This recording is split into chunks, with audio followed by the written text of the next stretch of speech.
welcome to a new episode of Streamer, Albany Public Library's show focusing on movies and music. On this episode, I sit down with the rest of the team to talk about good, bad movies. First, I try to figure out how to categorize a good, bad movie and make some recommendations along the way. Then, the rest of the team gives their own recommendations. Stick around for a fun conversation about movies that are close to our good and bad hearts. When I think of good, bad movies, the first thing I thought of was like a low-budget movie that it seems amateurish.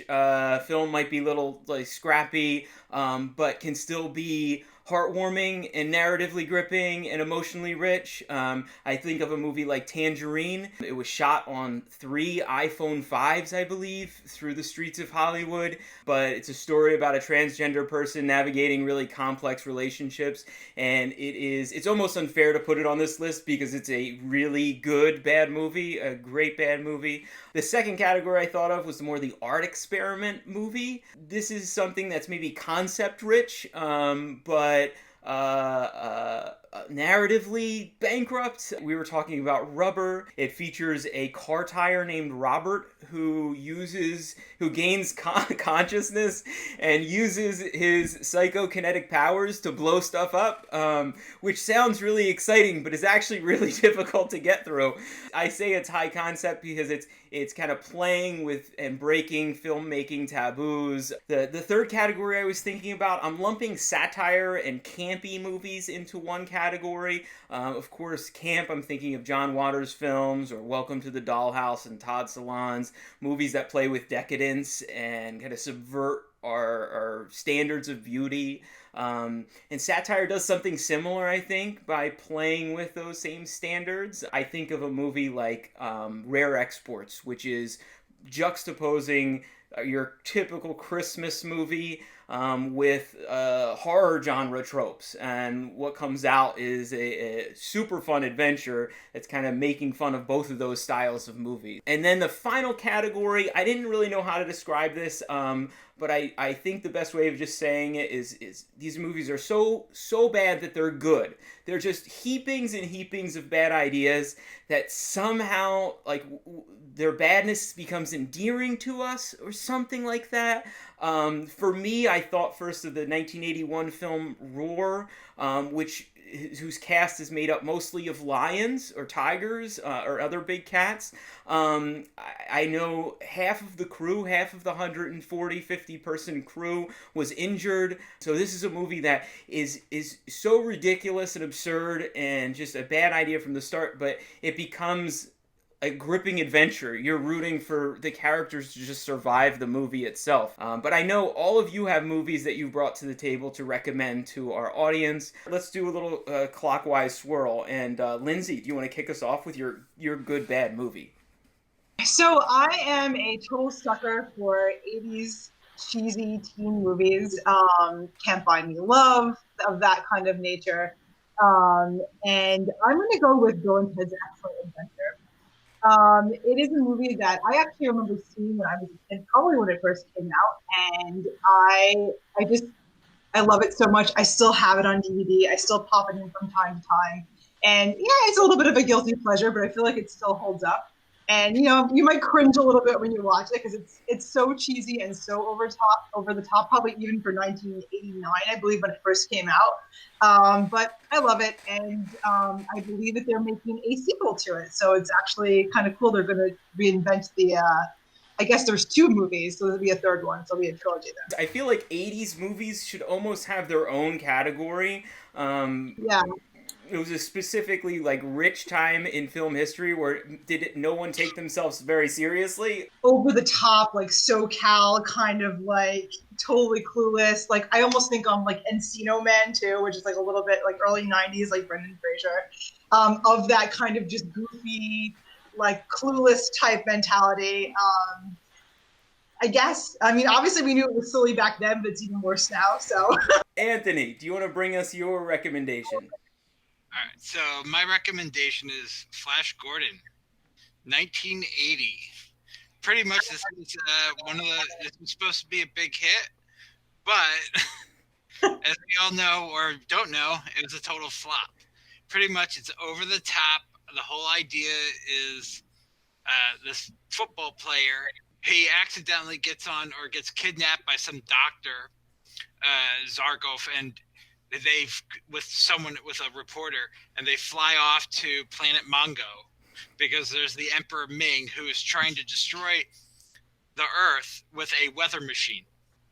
And some of the scenes are so wild. They're in the Emperor's room and they're ready to all these different. It's hard to explain. There's different creatures or people that live on different moons around Mongo, and they all have to pay tribute to the Emperor. Well, Flash Gordon is there, ready to, because he's captured, and they pull off this fantastical scene of him playing football against the Emperor. If I were a movie executive and you were pitching this movie to me in my office, I would kick you out so fast. You have no idea. It sounds bonkers. See, the best part, what I didn't mention, is that the soundtrack was all by Queen. They just bring it up to that extra spot because they were like, I hate to say the kings or the queens of soundtracks back in the 80s. They just monopolized it. They had the Highlander soundtrack, like everything that we remember. Know that, really? Yeah.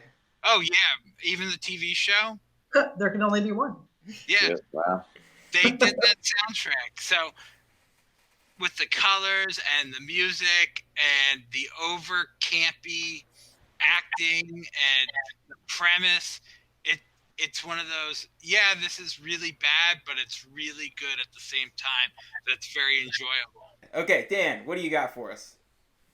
All right, I'm going to go with the 1987 classic Maximum Overdrive. 1986, excuse me. Which was, it's like a horror movie, but kind of a comedy. I'm assuming there's supposed to be a little humor in there. It's based on a short story by Stephen King called Trucks, which is part of the Night Shift short stories collection. And growing up, we had a lot of Stephen King around the house. My dad was a huge fan of his. And then they used to show movies late at night on Fox, like when I was a kid, when it was called WXXA here. And my brother and I used to record whatever movies. My brother's 5 years older, so he, would want to watch these things. So we had like a copy on beta of Maximum Overdrive that we watched over and over and over again.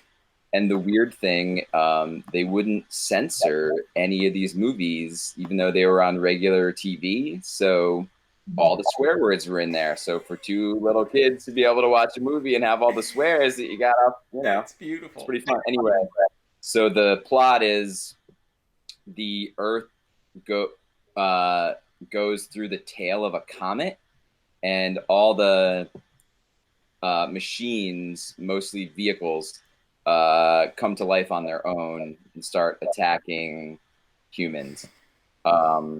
It's the only movie that was ever directed. It was Stephen King's.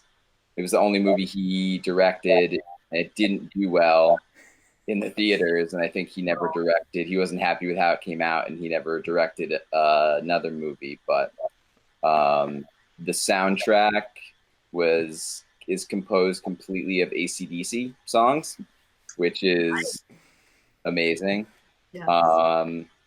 And even though it's a horrible movie, it has a really special spot in my heart because I watched it so many times growing up.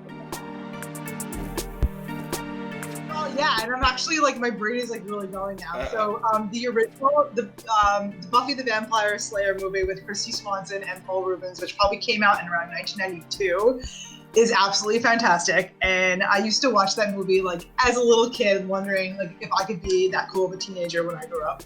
I don't think I was that cool, but I absolutely highly recommend that movie. I actually preferred it to the TV show. Don't shoot me, I know. I just felt like she was such a ditz. I was like, that's a Buffy. That's totally her. And also, because I am a child of the mid to late 90s, The Craft. loved The Craft, and that one is definitely available on Netflix, as I watched it like last month. So Nice, very good. Okay, good. Well, we got our audience has got plenty to watch for a while. Yeah. Yeah. So thanks for joining us. We'll do this again soon. I don't know what's going to be next. Maybe I can sense there are some horror fans here, some 80s movies fans. We can take this in any direction. So that's great. So we'll see you next time.